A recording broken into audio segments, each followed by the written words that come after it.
Oke, baik. Kita mulai ya kegiatan tutorial kita pada hari ini. Assalamualaikum warahmatullahi wabarakatuh. Selamat siang semua. Waalaikumsalam Waalaikumsalam warahmatullahi warahmatullahi wabarakatuh. Siang, Pak. Oke, baik. Waalaikumsalam. Terima kasih atas responnya teman-teman. Jadi pada hari ini kita akan lanjutkan ya kegiatan tutorial kita fisika dasar. Untuk modul hari ini kita akan bahas terkait dengan medan magnet, kemudian induksi elektromagnetik, ya medan magnet termasuk gaya magnet. Di sini akan kita bahas ya. Kemudian induksi elektromagnetik dan listrik AC ya. Baik, kita mulai saja ke soal yang pertama di sini ya. Jadi soal ini adalah soal yang menguji pemahaman teman-teman ya terkait dengan konsep dasar medan magnet ya. Oke. Nah, gambar berikut. Oke. Jadi di sini kita diminta untuk memperhatikan gambar, ada 3 buah gambar ya. 3 buah gambar dengan vektor V ya. Kecepatan dari partikel bermuatan. Kemudian B, di sini adalah vektor medan magnetnya ya. Kemudian FB ya, gayanya ya, gaya magnet ya yang dirasakan oleh partikel bermuatan yang bergerak ini gitu ya. Jadi kita sudah pelajari sebelum bahwa kalau silang seperti ini artinya masuk ya, masuk ke permukaan. Kemudian kalau bulat seperti ini ya, artinya keluar permukaan ya. Kita juga sudah mengetahui sebelumnya bahwa vektor gaya magnet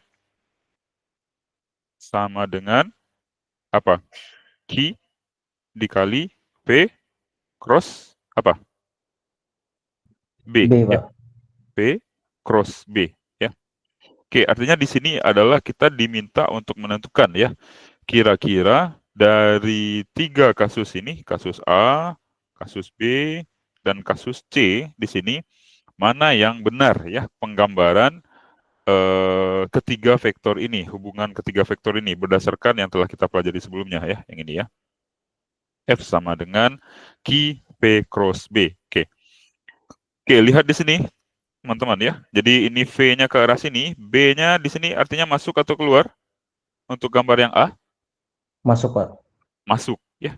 Masuk artinya ke sini ya. Oke, V cross B.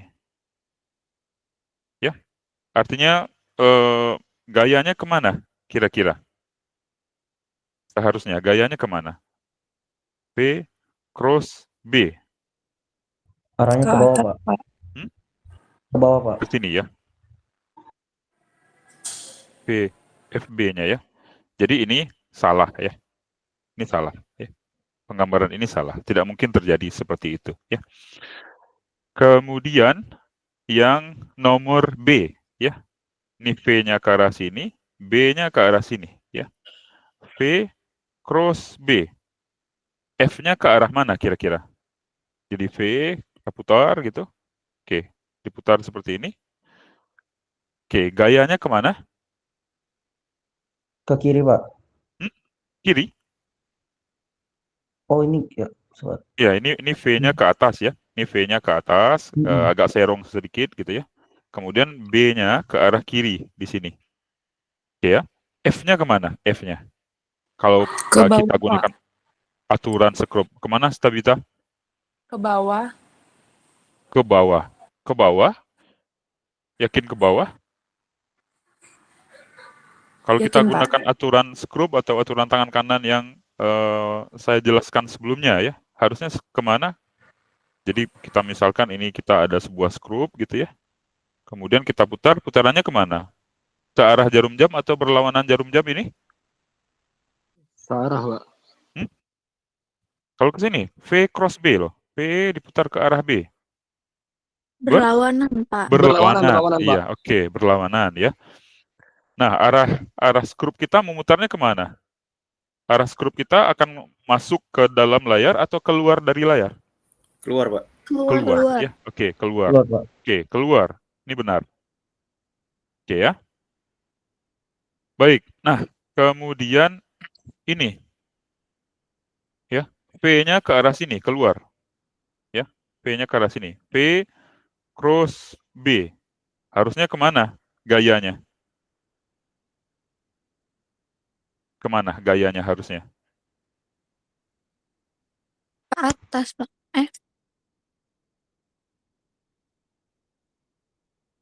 V cross B. Ya, jadi V-nya keluar seperti ini ya. Nah, ini B-nya ke seperti ini ya. B-nya ke sini ya. Harusnya F-nya ke sini ya, ke arah sini gitu ya. Jadi tidak seperti ini ya. Oke, jadi ini salah. Jadi yang benar di sini adalah yang B ya. Jadi V cross B, kemudian gayanya adalah ke arah menembus ya. Maaf, keluar dari permukaan ya, seperti itu ya. Oke, atau bisa digunakan kaidah tangan kanan ya, di mana telapak tangan kita adalah sebagai F ya, sebagai F, kemudian jari-jarinya adalah medan ya, ini jari-jari kita adalah medan, kemudian jempol kita itu sebagai arah gerak partikel ya, bisa seperti itu, atau yang skrup yang saya ajarkan di kelas ya, seperti itu ya. Oke, untuk soal nomor 1 kira-kira bisa dipahami? Bisa? Bisa, Pak. Bisa ya. Bisa, Oke, bisa. baik. Oke, kita lanjutkan ya ke soal nomor 2 ya. Oke, silakan diperhatikan soal nomor 2 di sini ya. Oke, sebuah kawat bermassa 13 gram ya. Jadi kawatnya adalah ini ya. Masanya 13 gram. Panjangnya adalah 62 cm ya. Berarti 62 kali 10 pangkat minus 2 ya, meter ya. Ini berarti 13 kali 10 pangkat min 3 kilogram ya. Kita jadikan ke standar ya. Oke, digantung oleh sepasang kabel fleksibel ya. Jadi kabelnya adalah ini ya. Sepasang kabel fleksibelnya adalah ini. Di dalam medan magnet dengan besar 0,440 Tesla ya. Oke, arah medan magnetnya kemana? Silang di sini berarti masuk ya, menembus layar kita, gitu ya, masuk ke layar ya, seperti itu ya. Masuk ke layar, ini silang seperti ini adalah vektor medannya. Jadi kalau kita gambarkan ya, seolah medannya ke sini ya, ke belakang gitu ya. Oke, baik. Kita bahas satu persatu ya. Nah, yang ditanya adalah berapa besar arus dan kemana arah arus yang diperlukan untuk menghilangkan gaya tegangan pada kabel penyangga ya. Artinya ini teman-teman perlu ingat lagi konsep terkait dengan apa? Mekanika ya. Jadi kalau menghilangkan gaya tegangan artinya dia berada dalam posisi seimbang. Bisa dipahami? Oke.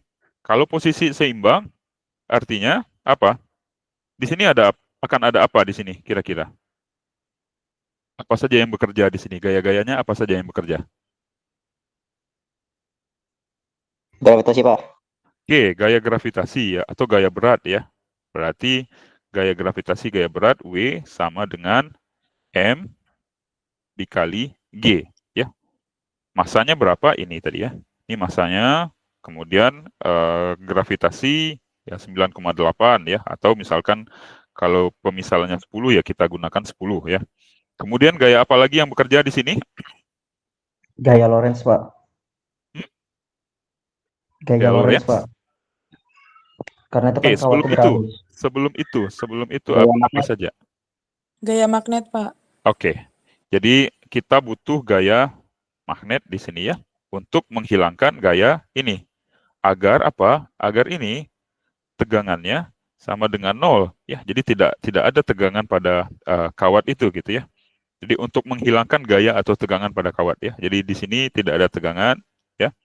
Artinya perlu dilawan dengan gaya magnet di sini kan. Oke. Baik. Nah, kalau kita gunakan kaidah tangan kanan ya. Jadi medannya masuk. Ya. Kemudian gayanya ke atas. Kira-kira kemana arah arus yang harus kita alirkan di sini agar arah gayanya ke atas? Ini FB ya. Kemana kira-kira? Kalau Kanan, kita Pak. gunakan, oke, kaidah tangan kanan ya, seperti ini ya. Kanan. Ini telapak tangan kita, itu adalah arah gaya, gitu ya. Ini adalah arah medan, artinya jempol kita adalah arah arusnya atau arah gerak partikel bermuatannya ya. Artinya arusnya harus ke arah kanan ya. Ini I-nya ya. Oke ya. Jadi kita sudah pahami bahwa FB itu sama dengan Q V cross B atau FB sama dengan I L cross B ya. Seperti itu ya. Oke, jadi arusnya di sini yang ditanya ya, berapa arusnya ya. Kemudian L-nya sudah ada di sini. Nih. Kemudian B-nya berapa? B-nya sudah ada ya, ini ya. 0,440 Tesla ya. Kemudian FB-nya berapa kira-kira? Berapa FB-nya? Berapa gaya yang kita perlukan agar dia seimbang? Tentu harus sama dengan ini, ya kan? Sigma F sama dengan 0 ya. Arah positif adalah FB dikurang. Ya. Karena ke arah bawah saya buat kurang di sini M kali G sama dengan 0, artinya FB harus sama dengan M kali G ya. Seperti itu ya. Berarti M-nya di sini adalah 13 kali 10 pangkat minus 3 dikali 9,8 ya. Kita dapatkan F-nya sekian ya. Oke. Baik, jadi ini ya. Jadi FB adalah I L cross B ya. Karena dia saling tegak lurus sin 90 ya. 1 ya. Oke. Jadi itu tadi ya. Jadi M kali G sama dengan I dikali L dikali B. Nah, yang ditanya adalah berapa arusnya tadi ya. Jadi tinggal kita masukkan saja. Ini tadi panjangnya ya.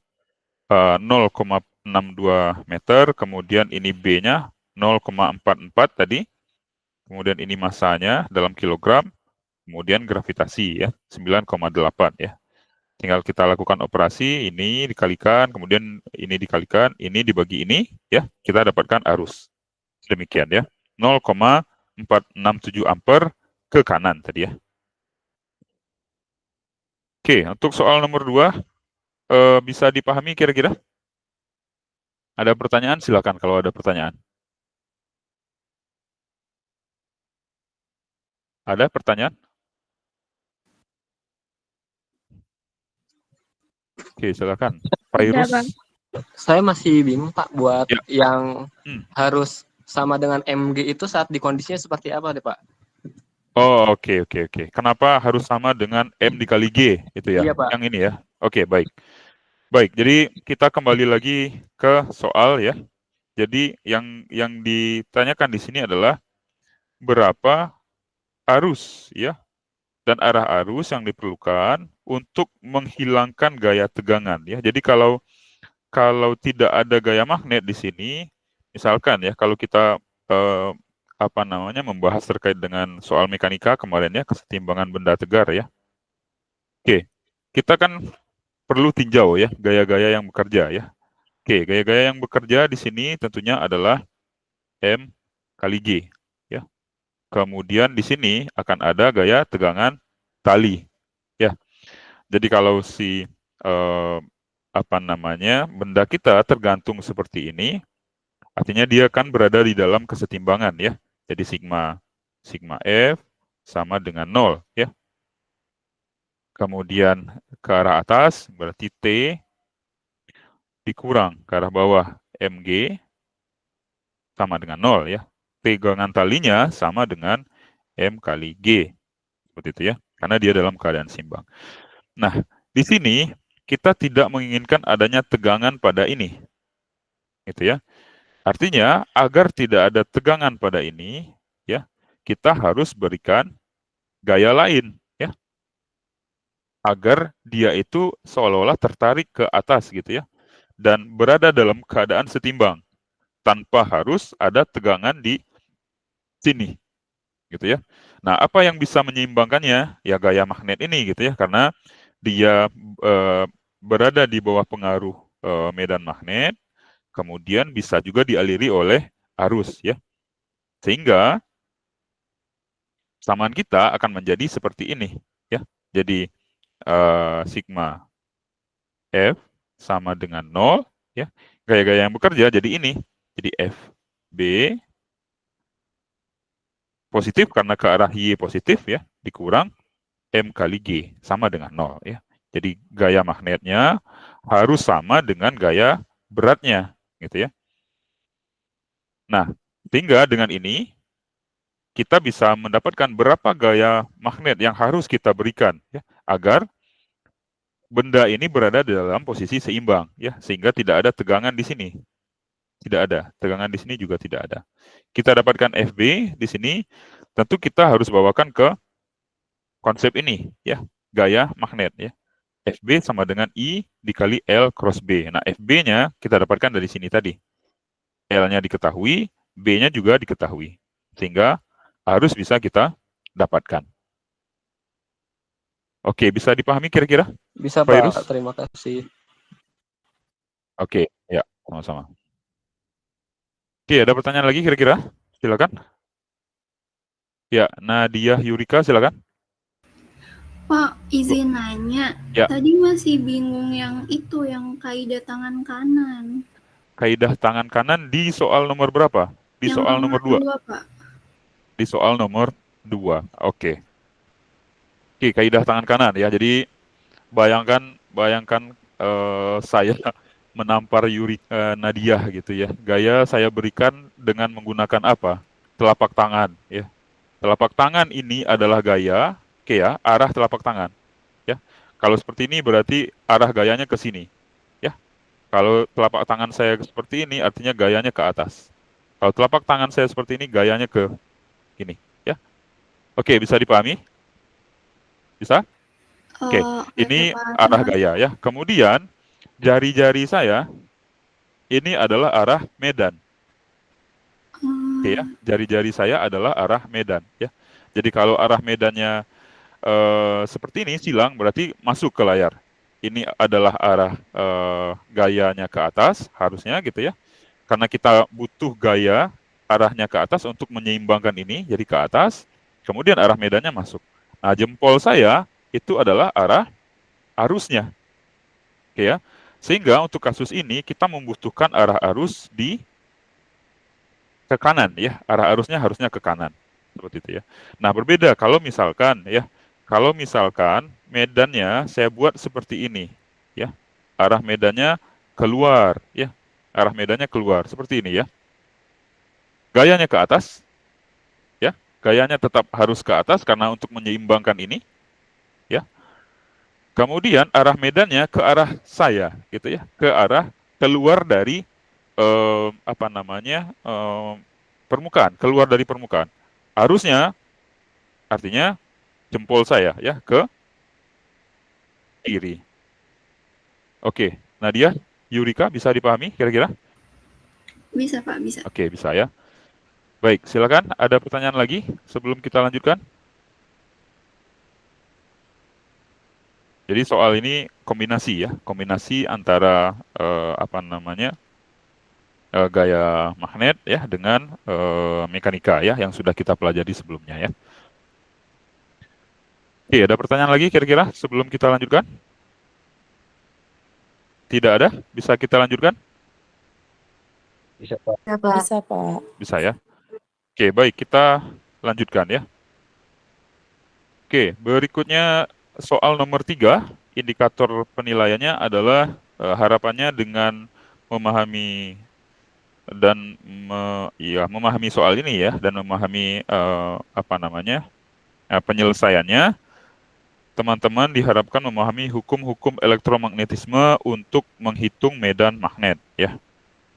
Oke, ingat lagi kaidah tangan kanan ya. Gambar berikut menunjukkan dua kawat lurus panjang yang membawa arus I1, artinya yang di sebelah sini sebesar 0,3 ampere ya. Dan I2 yang ini sebesar 0,4 ampere ya. Yang arahnya keluar bidang kertas atau layar ya. Jadi ini keluar ya, ini juga keluar ya. Keduanya berada pada jarak yang sama dari titik asal. Jadi jarak dari sini ke sini adalah 3 cm ya. Kemudian jarak dari sini ke sini juga 3 cm. Oke, hitung besar dan arah ya. Hitung besar dan arah medan magnet di titik asal ya. Nah, yang ditanya adalah berapa medan magnet yang dirasakan oleh titik ini? Titik yang ini. Gitu ya. Oke, sekarang yang menjadi pertanyaan saya ya. Kalau kita punya kawat lurus berarus ya, arusnya seperti ini. Ya. Ini I-nya. Oke, medannya kemana? Medan yang dihasilkan seperti apa? Oke, tadi virus ya, buka mic ya, silakan. Virus, kemana arahnya? Ke kiri bukan, Pak? Ke Ke kiri. kiri ya, seperti ini ya. Oke ya. Jadi kita gunakan kaidah tangan kanan ya. Jadi jempol saya ini adalah arah arusnya ya. Kemudian jari-jari saya ini yang 4 lagi ini menunjukkan arah medan magnetnya. Oke. Sekarang kita terapkan di sini. Ya. Oke. Kemana arah medan yang dihasilkan oleh I1? Ke bawah ya, Pak? Ke bawah? Gimana sih? Kemana? Tentu Ke atas. melingkar kan? Iya, melingkar. Melingkar kan? Melingkar ya. Melingkar. Tapi arahnya itu berlawanan jarum jam atau searah jarum jam kira-kira? Searah jarum jam, Pak. Berlawanan. Berlawanan. Ya, berlawanan. Jadi seperti ini ya. Arahnya ke sini, B-nya. Ya, ke sini. Oke, yang ditanya, lihat, yang ditanya di sini adalah medan magnet di titik asal ya. Jadi kalau saya gambarkan, saya hapus dulu yang ini ya. Oke, ini saya hapus dulu ya. Kalau saya gambarkan medannya ya, dia akan menyinggung ini. Oke, anggap saja bulat ya. Nah, di sini tentu dia akan mengarah ke kanan. Betul ya? Di sini ya. Karena arahnya seperti ini ya. Nah, seperti itu ya. Tentu di sini akan mengarah ke kanan ya. Jadi ini adalah arah medannya. Oke, bisa dipahami kira-kira yang ini? Yang di sini loh. Yang pas di titik ini. Tentu akan mengarah ke kanan. Betul ya? Bisa? Bisa, Pak. Bisa dipahami ya. Oke. Nah, kemudian yang menghasilkan medan juga adalah I2 ya. Jadi saya buat warnanya berbeda di sini ya. I2. Arahnya kemana I2? Arah medannya. Sama ya. Kalau melingkar seperti ini. Karena dia menembus. Nah, ini medannya. Jadi seperti ini ya. Oke. Jadi kalau kita perbesar ini. Oke. Oke, pada saat di sini arah medannya kemana? Pada saat di titik ini? Ke atas, Pak. Ke atas ya. Ke atas. Oke, yang ini ke kanan ya, yang ini ke atas ya. Oke ya. Jadi tentu ada BX nanti ya. B medan dalam arah X itu dihasilkan oleh I1 ya. Kemudian ada medan dalam arah Y ya yang dihasilkan oleh I2. Nah, sehingga medan kan vektor gitu ya. Sehingga kita penjumlahannya harus dalam bentuk vektor ya. Jadi B sama dengan akar dari BX kuadrat ditambah BY kuadrat. Oke, ini masih ingat terkait dengan vektor? Masih? Masih ingat penjumlahan dua vektor? Bisa? Paham? Ini kira-kira? sebelum saya lanjutkan, teman-teman harus paham dulu terkait ini. Bisa diikuti? Bisa, Pak. Bisa, Pak. Bisa ya? Oke. Nah, kemudian baru kita cari ya satu persatu ya. Jadi kuat medan magnet ya yang dihasilkan oleh kawat lurus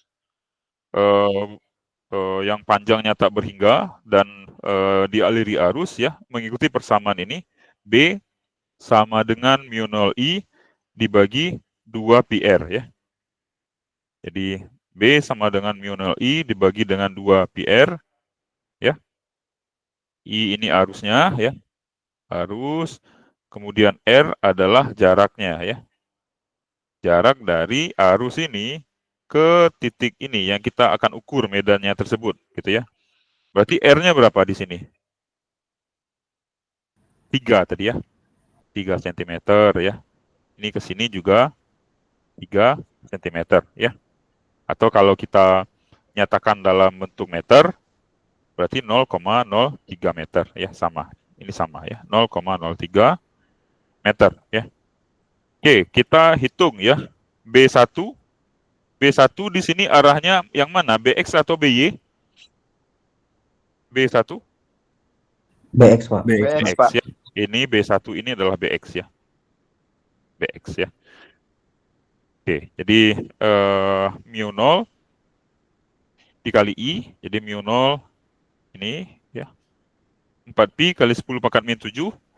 Kemudian I-nya 0, I-nya I1 ini ya. I1 0,3, I2 0,4 ya. Di ini 0,3 dibagi 2 dikali pi dikali jaraknya dari sumber arus ke yang kita tinjau 0,03 tadi ya. Nah, sehingga kita dapatkan ini ya. B1-nya ke arah X positif ya. Sudah kita gambarkan tadi ya, ini ya. Ke arah X positif. Nah, kemudian B2 di sini nah akan menghasilkan BY ya. BY ini adalah BY sama dengan ini mu 0 ya. Ini adalah mu 0 ya. Dikali I arusnya tadi 0,4 dibagi dengan 2 kali pi kali R ya, sama 0,03 ya. Sehingga kita dapatkan seperti ini ya. Kemudian yang ditanya resultannya, berapa total kuat medan magnet yang dirasakan oleh titik pusat tersebut ya. Jadi seperti tadi ya, B sama dengan BX kuadrat, akar dari BX kuadrat ditambah BY kuadrat ya. Ini ya, ini BX kuadratnya, ini BY kuadratnya ya. Kita akarkan, kita dapatkan kuat medannya. Oke, kemudian tentu kalau kita gambarkan seperti ini ya, medannya akan mengarah ke sini ya, karena resultan dari dua buah vektor ini B-nya ya. Nah, yang ditanya adalah arah medan magnet di titik asal itu kemana ya, akibat arus I1 dan I2 tersebut ya. Nah, tentu kita gunakan tangan di sini ya. Di tangan theta adalah agar teman-teman familiar ya, berarti BY dibagi dengan BX ya. Itu theta adalah arkus tangan dari ini tadi adalah BY, ini adalah BX gitu ya. Sehingga sudutnya adalah sekian ya. Berarti 53,13 derajat itu yang di sini ya. Jadi sudut antara ini dengan sumbu X adalah sebesar 53, sekian ya derajat. Seperti itu ya. Oke, untuk soal nomor 3 kira-kira bisa dipahami? Ada pertanyaan? Silakan.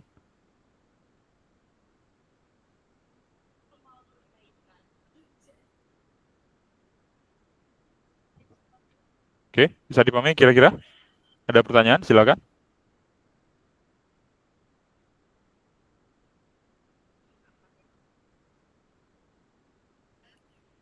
Ada pertanyaan? Tidak ada sepertinya, Pak. Tidak, Pak.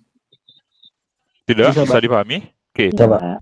Bisa, bisa ya. Baik, kita lanjutkan ke soal nomor 4 ya. Oke, soal nomor 4 Oke, teman-teman bisa lihat di sini ya. Nah, pada gambar berikut dijelaskan terdapat suatu medan magnet konstan ya. Jadi medan magnetnya hanya di area ini saja. Ini ada B ya. B-nya bernilai konstan ya. Medan ini mengarah tegak lurus masuk ke bidang kertas atau layar ya. Dilambangkan dengan X di sini ya. Di luar daerah tersebut tidak ada medan ya. Jadi di sini tidak ada medan. Di sini juga tidak ada medan ya. Yang ada hanya di kotak ini saja yang ada medannya. Kemudian sebuah cincin tembaga meluncur melewati daerah itu ya. Jadi ada cincin di sini melewati daerah bermedan di sini. Karena medan magnet bernilai 0 di luar daerah persegi panjang, tidak ada flux ya. Tentunya karena tidak ada medan di sini ya tidak ada flux ya yang menembus ini. Tidak ada garis gaya magnet yang menembus ini. Di sini juga tidak ada ya. Di sini tidak ada. Nah, di sini ada separuh ya. Oke, di sini ada ya. Yang awalnya tidak ada menjadi ada flux yang menembus di sini. Kemudian selama di sini ada flux yang menembus ya. Kemudian di sini yang tadinya seluruh ini ditembus oleh flux, ini hanya sebagian yang ditembus flux ya. Artinya di sini ada penambahan ya. Penambahan flux ya. Ada peristiwa penambahan flux ya, yang tadinya tidak ada flux yang menembus di sini menjadi ada flux yang menembusnya. Kemudian selama di sini tentu tidak ada perubahan ya. Tidak ada perubahan karena kerapatan medannya seragam di sini ya. Kerapatan medannya seragam di sini.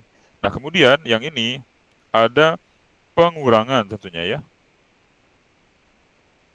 Pengurangan flux. Kenapa pengurangan? Yang tadinya dia ditembus flux, kemudian bergerak ke sini, sedikit demi sedikit flux yang menembusnya akan berkurang sampai tidak ada sama sekali ya flux yang menembusnya, seperti itu ya.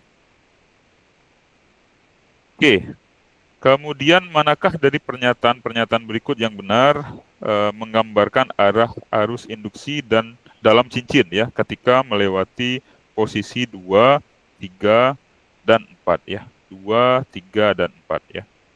Yang jelaskan ya, yang A, I2 artinya adalah arus pada cincin ya, pada posisi 2 searah jarum jam katanya gitu ya. I di sini searah jarum jam. I3 berlawanan jarum jam, I4 berlawanan jarum jam ya.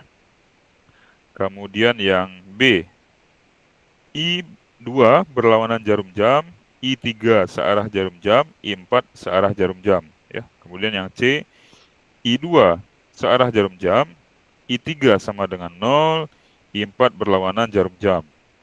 Ya, kemudian yang D, I2 berlawanan jarum jam, I3 sama dengan 0, I4 searah jarum jam. Oke ya. Oke, jadi medannya masuk ya. Medannya masuk seperti itu ya.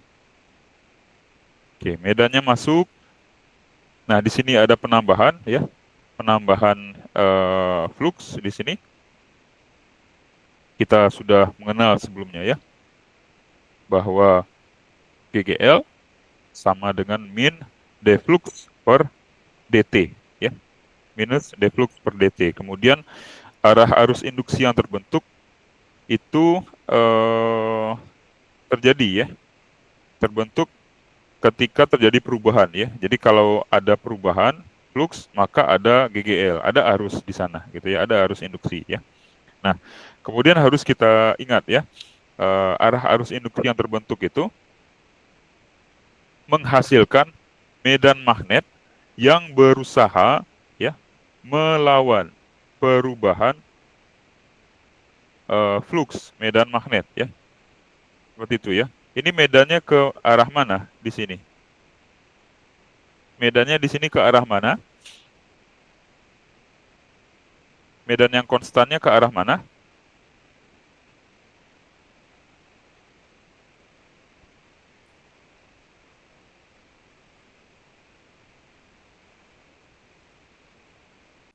Ke arah jarum jam bukan, Pak?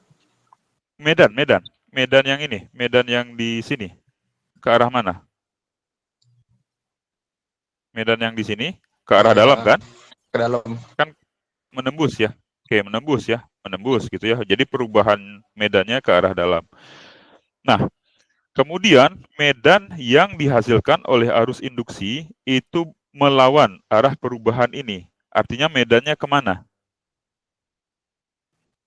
Keluar, Pak. Keluar, seperti ini ya. Keluar, ya. Seperti ini ya. Keluar, gitu ya. Jadi kalau yang tadi masuk, gitu ya. Nah, yang satu medan akibat arus induksi keluar. Oke, kalau kita gunakan kaidah tangan kanan dengan medan yang keluar, arus yang mengalir di ring ini harusnya kemana? Nih, jempol saya lihat. Kemana? Ke atas, Pak. Kemana? Ke atas ya. Jadi seperti ini ya. Arusnya mengalir seperti ini ya. Berlawanan ya.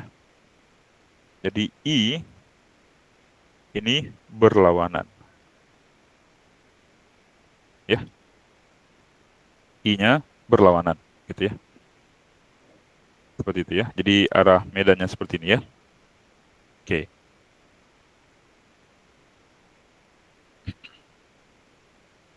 Oke, kemudian yang jadi di sini ya arah arus yang muncul di sini arah arus induksinya adalah berlawanan gitu ya.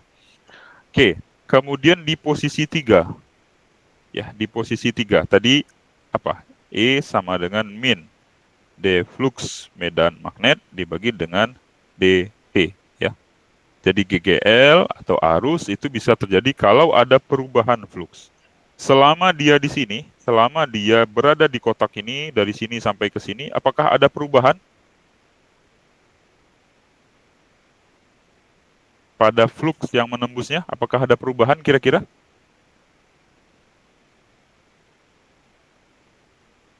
Ayo, apakah ada perubahan terhadap fluxnya? Dari posisi 2 ke posisi 3 ya, Pak? Betul.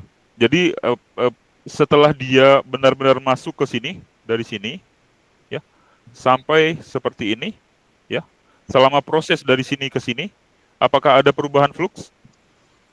Nggak ada nggak sih? Tidak ada, ya, tidak ada. Karena medannya kan seragam ya, jadi semuanya ditembus flux sampai ke sini ya, kecuali pada saat dia sudah mulai akan keluar seperti ini. Artinya yang tadinya ditembus oleh flux, ada daerah yang tidak ditembus flux gitu ya. Jadi selama dari sini ke sini tidak ada perubahan flux ya. 0 ya. Jadi GGL-nya sama dengan 0, artinya arus juga sama dengan 0 ya. Jadi di posisi ini, posisi 3 itu arusnya sama dengan 0 ya. Kemudian di posisi 4 ya. Di posisi 4 terjadi perubahan di sini ya. Terjadi perubahan. Oke, jadi ini arah medannya seperti ini. Ya. Nah, kemudian keluar lagi di sini ya. Oke, arah medan yang dari arus induksi tersebut ke arah mana kira-kira?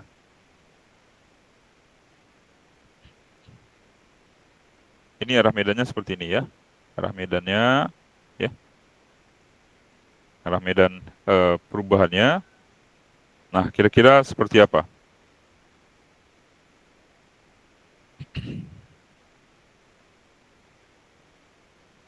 Ini berarti arah induksinya harus seperti ini ya. Gitu ya. Artinya gini ya. Arah arusnya seperti ini ya. Oke.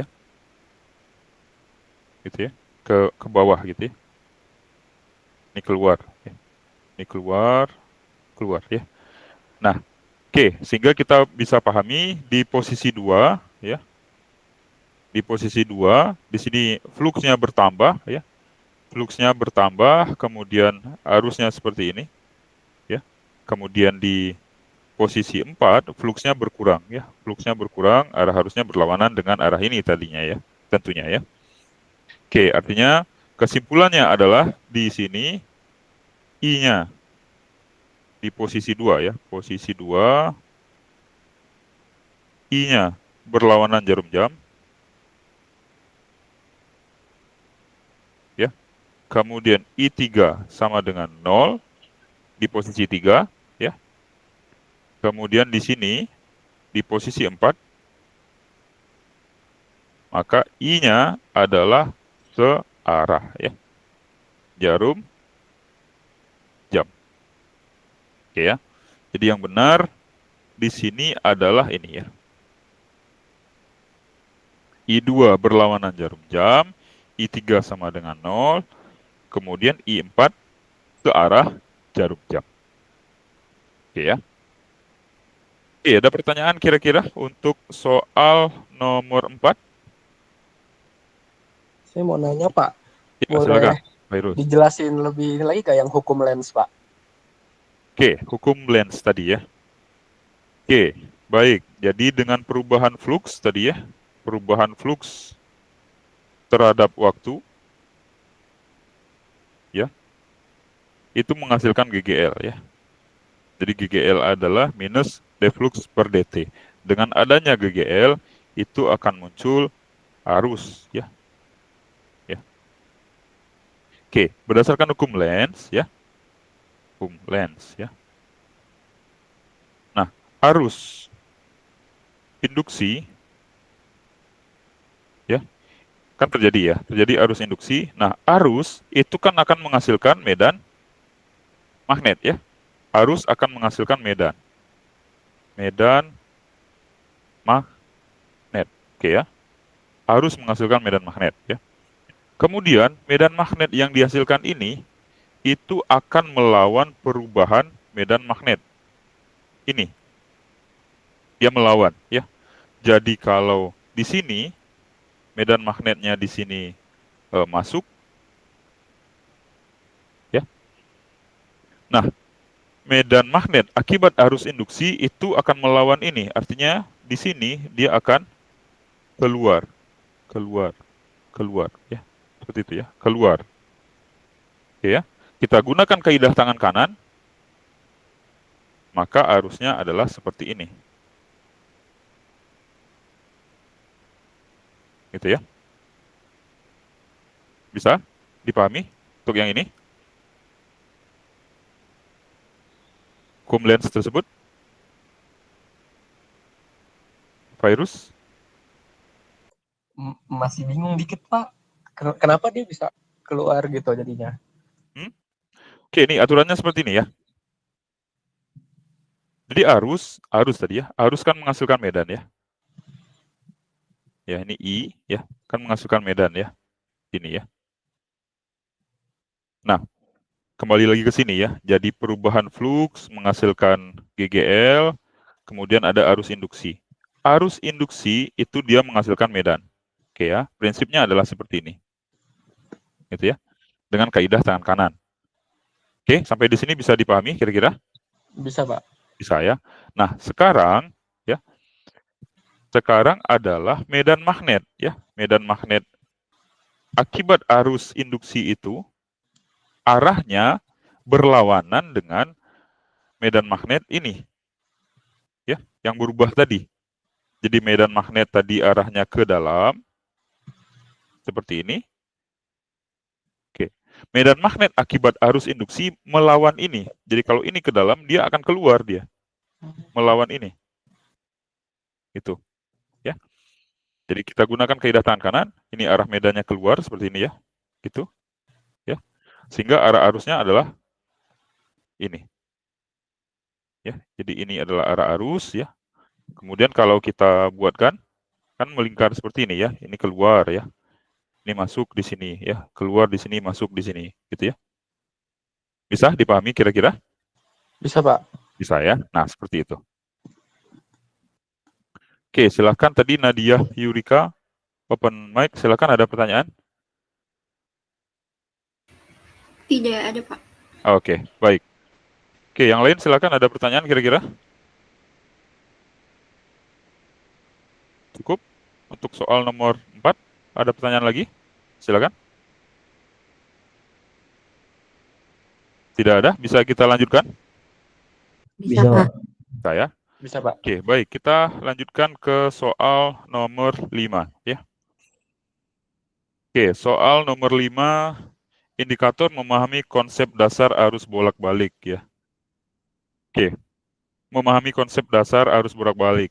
Sumber listrik AC dari PLN memiliki bentuk gelombang sinusoidal dengan tegangan tertulis 220 volt, ya. Yang ditanya adalah berapa tegangan puncak listrik AC dari PLN, ya. Jadi ini agak ada kekeliruan ya di soal di sini, sebagaimana yang saya jelaskan di kelas, ya. Jadi listrik PLN 220 volt itu peak to peak, ya. Jadi seperti ini, peak to peak artinya adalah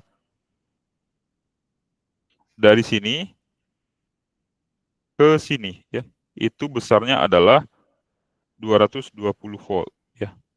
Seperti itu, ya. Kalau puncak saja dari sini ke sini artinya 110, ya. 10 volt, ya. Kalau puncak dari sini ke sini 110, dari sini ke sini 110, ya. 10 volt, ya, seperti itu, ya. Oke, yang ditanya adalah berapa tegangan puncak listrik AC dari PLN, ya. Berarti puncaknya adalah ini, ya.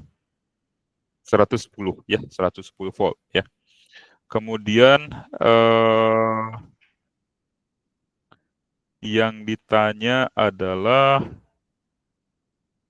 sudah ya tegangan puncak, ya. Sebentar ya. Oke, baik. Saya ini ya, saya koreksi ya di sini, ya. Seharusnya ini dinyatakan sebagai VRMS di sini, ya. Ini adalah seharusnya ini VRMS, ya. Jadi VRMS-nya sama dengan 220, ya. VRMS-nya 220, bukan V peak to peak di sini, ya. Yang dinyatakan di sini adalah VRMS. Nah, jadi saya sudah jelaskan di kelas, ya. Kenapa VRMS yang digunakan? Jadi AC kan seperti ini, ya. Jadi kalau V rata-rata gitu, ya, artinya kan ini luas daerah ini sama dengan luas daerah ini sama dengan luas daerah ini, ya. Jadi kalau kita ratakan itu V-nya akan 0 gitu, ya. Sehingga yang kita gunakan di sini adalah istilah root mean square, ya, VRMS, ya. Jadi VRMS itu adalah V peak to peak, jadi artinya adalah dari puncak ini ke puncak ini, ya, dibagi 2/2, ya, VRMS, ya. Atau VRMS sama dengan V puncak, karena VPP dibagi 2 itu adalah ini, V puncak, ya. VP artinya VRMS adalah VP dibagi dengan akar 2, ya. Atau VP sama dengan VRMS dikali akar 2, ya. Seperti ini, ya. VP adalah VRMS dikali akar 2, 220 volt dikali akar 2, ya. Kita dapatkan 311 volt, ya. Oke, jadi itu, ya. Jadi kenapa kita gunakan RMS bukan rata-rata, ya karena itu tadi, ya. Kalau rata-rata tentu dia akan 0 seperti ini, ya. Maka kita gunakan di sana adalah RMS-nya, ya, seperti itu, ya. Oke, untuk soal nomor 5 kira-kira ada yang ingin ditanyakan? Jadi konsepnya tadi ini, ya. Jadi yang tertera di PLN di situ adalah VRMS-nya, ya, root mean square-nya, ya, yang terukur. Nah, kalau peak to peak-nya artinya dua kali ini, ya. Ini puncak. Kalau VPP peak to peak artinya 2 kali 311, ya, volt. Seperti itu, ya. Oke, ada pertanyaan kira-kira sampai di sini untuk soal nomor 5? Silakan kalau ada pertanyaan.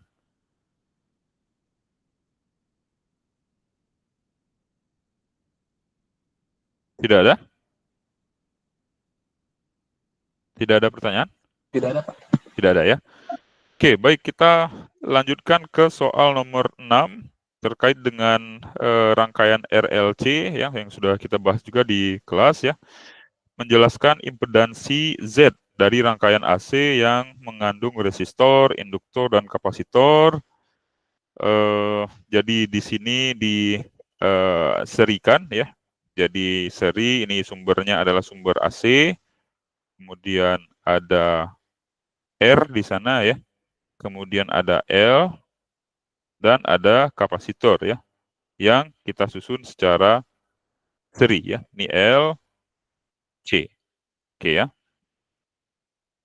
Kemudian VRMS-nya di sini 220 volt ya. Kemudian frekuensi sama dengan 50, maaf ya, 50 Hz. Oke. Kemudian R di sini 100 ohm. Ini 0,3 Henry. Ini 30 mikrofarad ya, berarti 30 kali 10 pangkat minus berapa? Mikro minus berapa? Mikro minus berapa? 3 kali 10 pangkat berapa mikro? Min 6, Pak. Min 6 ya. Oke, 3 kali 10 pangkat min 6 farad ya. Baik. Yang ditanya di sini adalah tentukan arus efektif yang melewati rangkaian I ya, berarti arus yang di sini ya. Nah, untuk bisa menghitung I artinya kita harus cari dulu ya hambatan ini berapa gitu ya. Jadi kita misalkan rangkaian ini akan menjadi seperti ini ya. Jadi ini, kemudian ini V-nya, ini ada arus yang mengalir, kemudian ini Z ya. Hambatan total dari RLC kita ini ya. Oke, baik. Artinya tentu kita harus lihat ya hambatan dari masing-masing ya. Jadi impedansi dari R tentu akan sama dengan R itu sendiri ya. 100 ohm ya. Kemudian impedansi dari L ya. Omega dikali L ya, atau 2 dikali V dikali frekuensi dikali L ya. Jadi 2 kali P, frekuensinya tadi adalah 50 Hz, kemudian induktansinya adalah 0,3 Henry ya. Kita dapatkan sekian nanti ya. Oke, kemudian XC. XC sekian ohm nanti ya. Nah, XC sama dengan 1 dibagi dengan omega dikali C ya. Jadi 1 dibagi dengan 2P F C ya. Jadi 1 dibagi dengan 2 kali P dikali 50 ya. Kemudian kapasitansinya ini ya. 30 kali 10 pangkat min 6. Kita dapatkan XC-nya sekian ohm ya. Gitu ya. Oke. Nah, berikutnya tentu yang akan kita cari adalah Z yang ini ya. Jadi Z adalah akar dari R kuadrat ditambah ya XL dikurang XC kuadrat ya. Tinggal kita masukkan saja nilainya ya. R-nya ini, kemudian kita cari XL-nya, kita cari XC-nya ya. Sehingga kita dapatkan Z-nya sekian ya. Z-nya sekian ya. Oke, setelah kita dapatkan Z dengan hukum Ohm ya, dengan hukum Ohm, V sama dengan I dikali R ya. R ini adalah Z, artinya impedansi totalnya. Jadi V sama dengan I RMS, kemudian V di sini adalah RMS juga ya, dikali dengan Z. Z-nya tadi sudah kita dapatkan dari sini ya. Sehingga I-nya bisa kita hitung, I RMS sama dengan V RMS ya, dibagi dengan Z ya, Z yang sudah kita dapatkan tadi ya, seperti itu ya. Sehingga kita bisa dapatkan ya I-nya ya. Kemudian tentukan beda tegangan efektif pada tiap-tiap elemen ya. artinya adalah tegangan di masing-masing ini. Berapa V-nya, di sini berapa V-nya, di sini berapa V-nya. Ya. Nah, karena rangkaian kita ini seri, ya, artinya arus di sini, arus di sini, arus di R, arus di L, arus di C ini sama. Ya. Kemudian tegangan di R, berarti VR adalah I dikali R. Ya. I-nya IRMS yang kita dapatkan ini tadi. Ya. Kita dapatkan berapa tegangannya. Gitu ya. Kemudian V di L, artinya V di L adalah arus dikali dengan XL. Ya. Arusnya adalah ini yang kita dapatkan, kemudian XL-nya yang kita dapatkan di sini tadi. Ya. Sehingga kita dapatkan PL-nya ya, sekian volt ya. Ini sekian volt. Kemudian VC sama ya. I dikali dengan XC. Ya. I-nya yang ini tadi, IRMS yang kita dapatkan. Kemudian XC-nya adalah yang ini ya, 1 per omega dikali C. Ya. Kita dapatkan sekian ohm tadi. Nah, kita masukkan ke sini, sehingga VC-nya nanti akan kita dapatkan sekian volt. Ya. Oke, ya, seperti itu ya. Oke, berikutnya tentukan daya rata-rata. Ya, daya rata-rata yang digunakan rangkaian ini. Ya, jadi P-nya ya.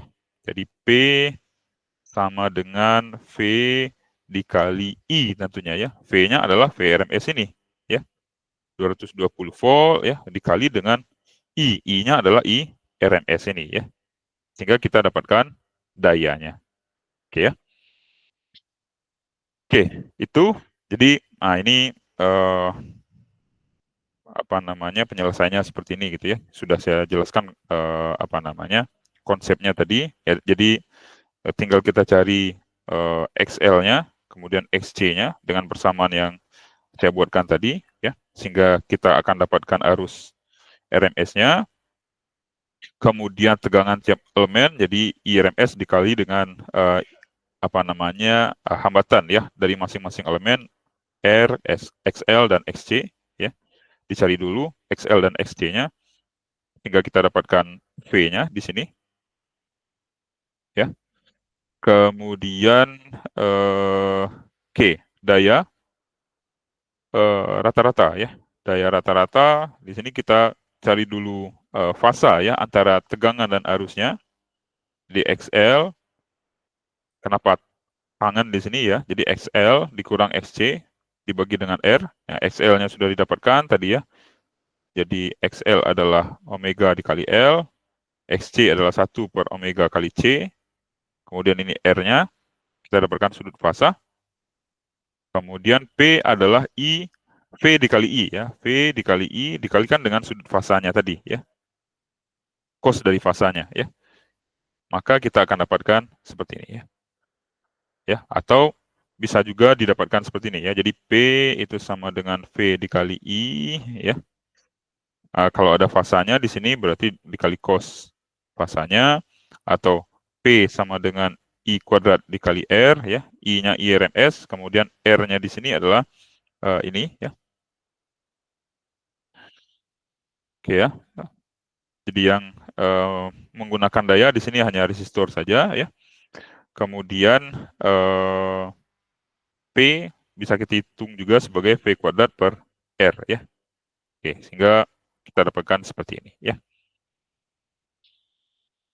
Oke, baik. Untuk soal nomor 6 kira-kira ada yang ingin ditanyakan untuk rangkaian RLC ini? Silakan.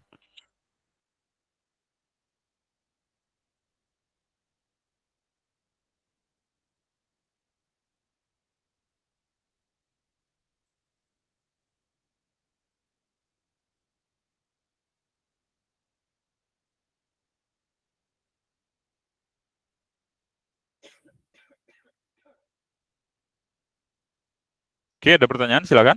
Untuk soal nomor 6. Oke, Dava, silakan. Di bagian mana yang kurang mengerti, Dava?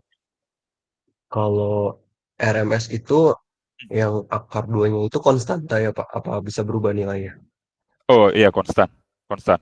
Jadi kalau apa namanya di PLN itu yang dibuatkan itu sebenarnya yang terukur ya. Jadi VRMS ya, VRMS 220 volt ya. Kemudian frekuensinya itu adalah 50 Hz ya. Jadi itu tadi ya. Jadi VRMS adalah V peak to peak dibagi dengan 2 akar 2 ya. Ini konstanta pembaginya seperti itu ya. Atau VRMS adalah V peak dibagi dengan akar 2. Oke, ini. Ya. Jadi ya harus seperti ini.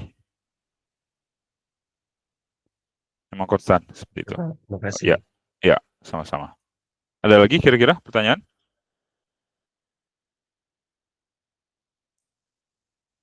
Silakan, ada pertanyaan lagi kira-kira?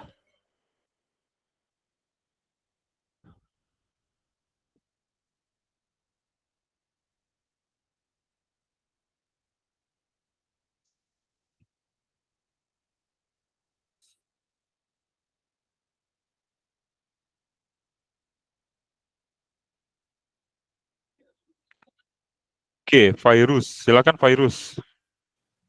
Pak, jadi setiap L sama C itu dihitungnya harus pakai impedansi. Oh ya, betul. Harus impedansinya ya.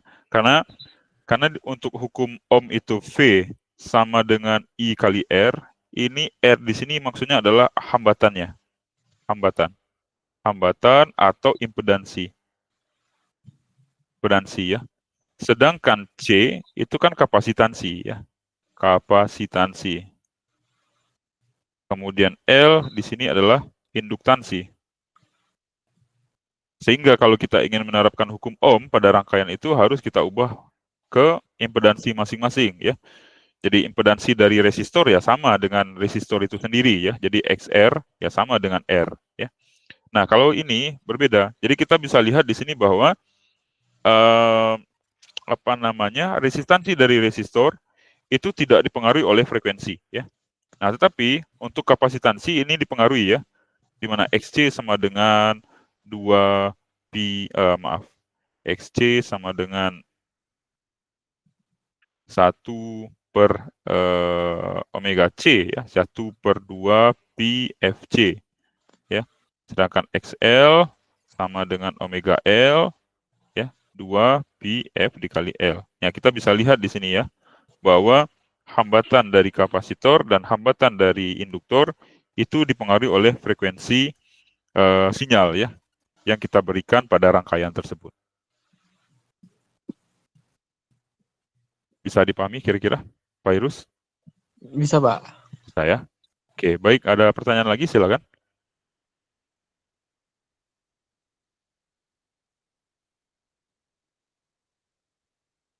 Oke, silakan. Ada pertanyaan lagi kira-kira?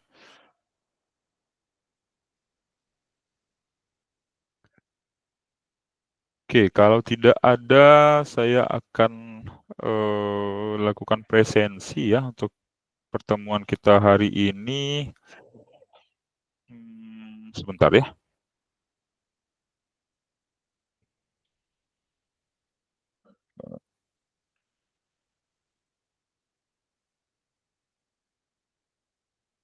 Sebentar ya. Absensi. Oke, absensi TPB 3.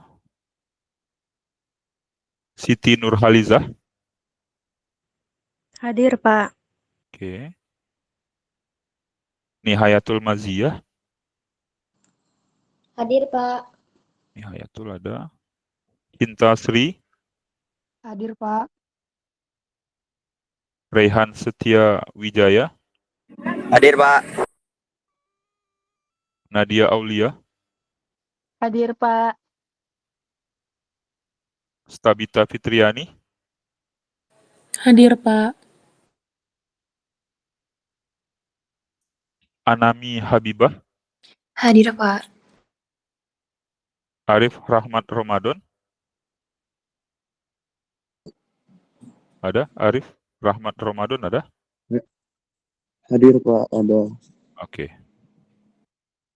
Ulil Absor. Hadir, Pak. Oke, baik. Lydia Marcella. Saya, Pak. Oke. Nova Nur Anggraini. Hadir, Pak. Ya. Jeremy L. Nathan Pasaribu. Hadir, Pak. Kinesa Azkia Yasmin. Hadir, Pak.